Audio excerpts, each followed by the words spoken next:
Hello guys! Gawa tayo ng pastil.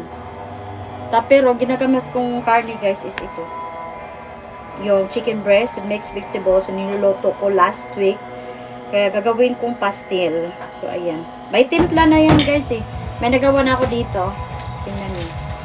Tadaan! So mamaya lutuin lang natin yan. Tapos, una natin gawin. Una natin gawin is paglagay tayo ng bacon. Yan. Tapos yung manok. So, ayan.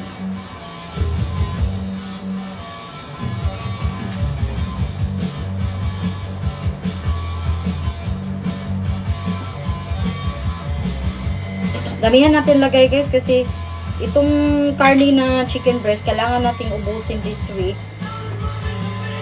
Kasi baka hindi na ito mabuti mamaya. Tapos maglagay tayo ng cheese. Yung ginagamit kong cheese is hindi ko alam kung mabasa to guys. Yan ang cheese. Lagay natin dito sa ibabaw. Ganyan. Hinati ko siya ng dalawa. Tapos po, ganito pala yung ginagamit kong pastel guys. So, mabibili lang to sa mabili lang to sa grocery store. Yan. Alam lang siya, ganyan. Yan. Tapos, ang dami pa nito. Since wala tayong malaking kitchen, ito talaga yung guys, dito sa Japan, pag, pwede ka namang magrenta na parang condominium type or mas malaking apartment. Pero mahal kasi guys eh. Nagkakahalaga na mga 35,000 per month. Mahal. Hindi kaya sa budget yan. Tapos yan, parang itakip lang natin. Ganyan. Itakip lang natin. Parang siyang empanada. Gagawin. Tapos ganyan natin sa kilid ng tinidor. Ilalaki natin sa tinidor. Yan.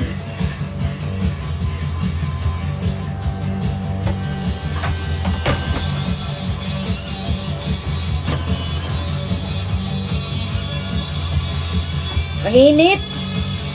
Atsoy na. Aircon hindi nakapunta dito sa kitchen. Yan.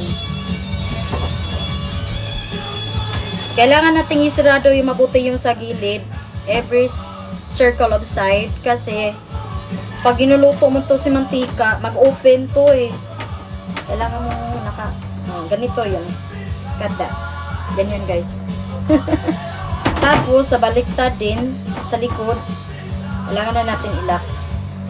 Baliktarin mo lang yan. Tapos, ganun lang. Gagawin. Yan.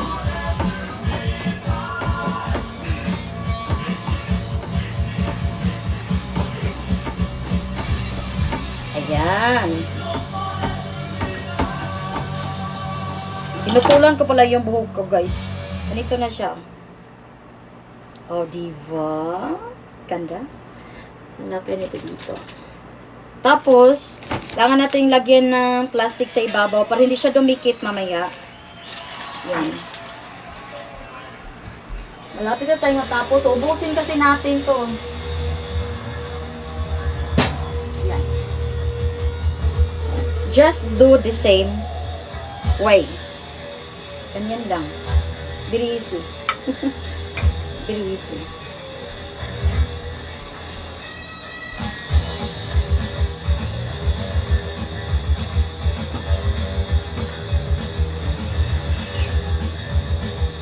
Tignan mo yung buhok guys, maiksi. Kasi kinukuha yung mga patay. 12 years ako dito sa Japan pero ngayon lang ako nagporsige na putulan yung buhok ko. Kaya hindi siya umahaba. So ayun. Gaan pala sa feeling pag naputulan yung buhok mo, no? Gaan sa feeling. Parang inaantok ako kasi galing kami kanina sa dagat.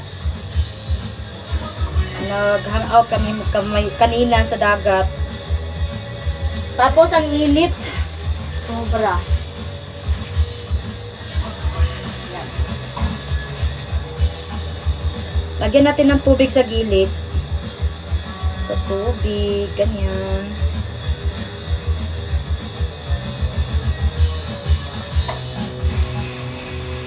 Gusto ko yung magluto na malaking kitchen.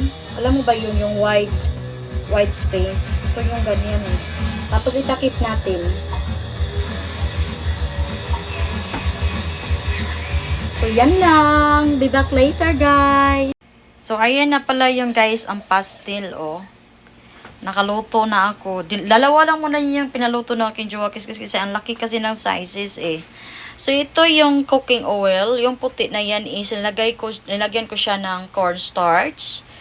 Nang yung mainit na yung mantika, mix ko yung powder cornstarch bago ko inilagay itong, yung pastil. So, ayan guys. Anong reason? Kasi para hindi siya yung oil guys. Hindi mag-flying oil yung mantika sa balat nyo. So, yan lang ang technique, guys. So, ayan. Ito pala yung nagawa ko. Inagay ko lang dito. Ayan. Marami pa yan. Pina-file ko lang yan, guys. Tapos, sinagyan ko siya ng, plastic. Bago ko siya pina-file. So, siguro mga 4 o 5 pieces pa yan. So, ipapaluto lang yun ang aking jokes kung gusto niyo kakainin yan yung pastil. So, yun lang. Bye! Thank you for watching.